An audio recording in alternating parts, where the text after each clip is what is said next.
Kusta? Alam mo ba na may isang simpleng formula para malaman kung ano na ba talaga ang status ng pera mo? Parang isang financial scorecard.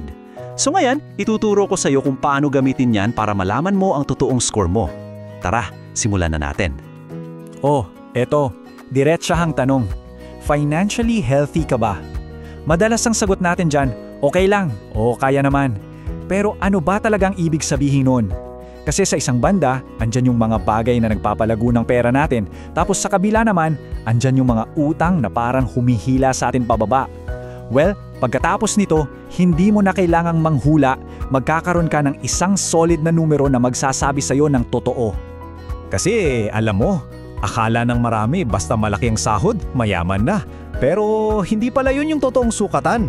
Ang tunay na laban ay kung magkano ba yung natitira sa'yo at kung paano mo yun napapalago. Yung kinikita mo, buto pa lang yan eh. Ang importante ay kung paano mo yang itinatanim para lumaki.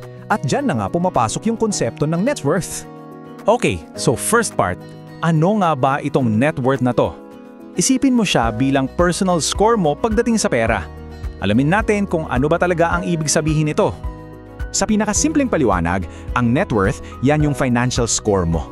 Yan yung isang numero na sa isang tingin mo pa lang, sasabihin na sa'yo, uy, heto ka ngayon. Hindi bukas, hindi kahapon, kundi isang snapshot ng financial life mo today. Ang maganda dito, dalawang bagay lang ang kailangan mong tandaan. Sa kaliwa, yan yung assets. Lahat ng pag-aari mo na may halaga, yung cash mo, investments, kahit yung bahay mo. Tapos sa kanan naman, yan yung liabilities. Ito yung mga utang mo. Mula sa credit card hanggang sa hinuhulugan mong cellphone. At eto na yung magic formula. Assets minus liabilities equals your net worth. Ganun lang. Kunin mo lahat ng pag-aari mo, tapos ibawas mo lahat ng utang mo. Yung matitira, boom! Yan na yung totoong yaman mo. Simple lang, di ba? Pero sobrang powerful niyan.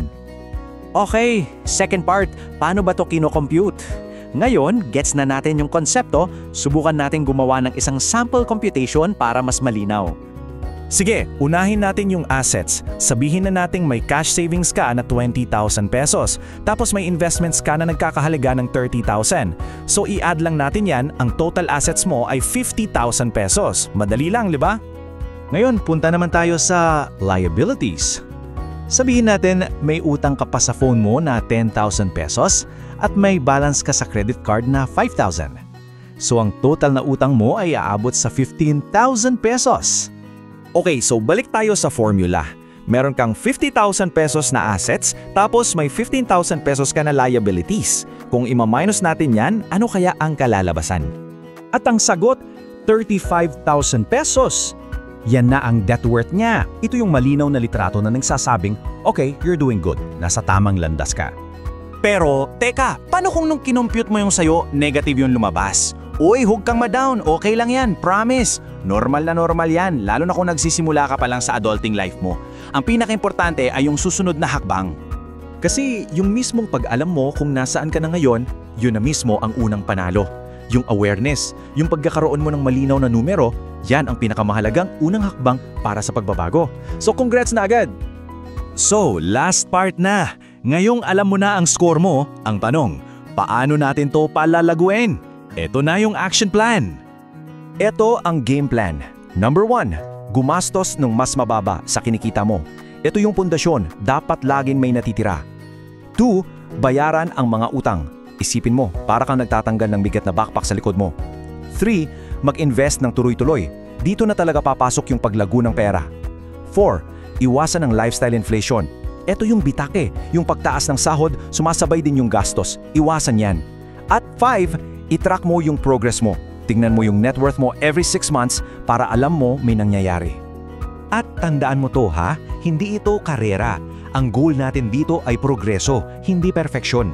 Kahit dahan-dahan lang ang pag-akyat ng net worth mo, basta tuloy-tuloy, ibig sabihin yan, gumaganda ang financial health mo. At iiwan ko sa inyo to, ang net worth mo, hindi yan pangyabang. Yan ang personal scorecard mo. Gets? Hindi ito para ipagkumpara sa iba, para sa iyo to. Isang tool para gabayan ka sa paggawa ng mas matalinong desisyon sa pera mo. So ayan, alam mo na kung paano. Nasa iyo na yung formula. Ang tanong ko na lang sa'yo, handa ka na bang kumuha ng calculator at alamin ang sarili mong financial score?